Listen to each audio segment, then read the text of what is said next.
नमस्कार, मी ज्योती कुलकर्णी. ज्योती रेसिपीमध्ये आपलं स्वागत आहे. आज आपण बनवणार आहोत टरबुजाची आईस कँडी. तर मी चिरून घेतलेला आहे. आता आपण ह्याच्या बारीक पोडी करून घेऊ. त्यात आपण थोडी साखर घालून घ्यायची.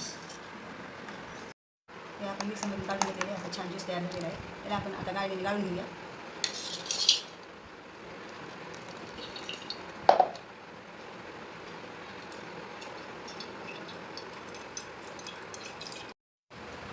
असं छान गाळून घेतलेलं आहे. छान कलर पण आलेला आहे.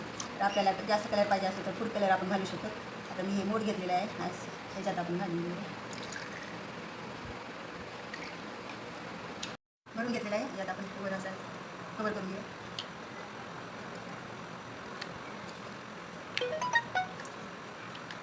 ते 12 तास आपण आता फ्रीजरमध्ये ठेवून घेऊ. आपल्याला पाण्यातून काढून घ्यायचं आधी. छान आईस कँडी तयार झालेली आहे.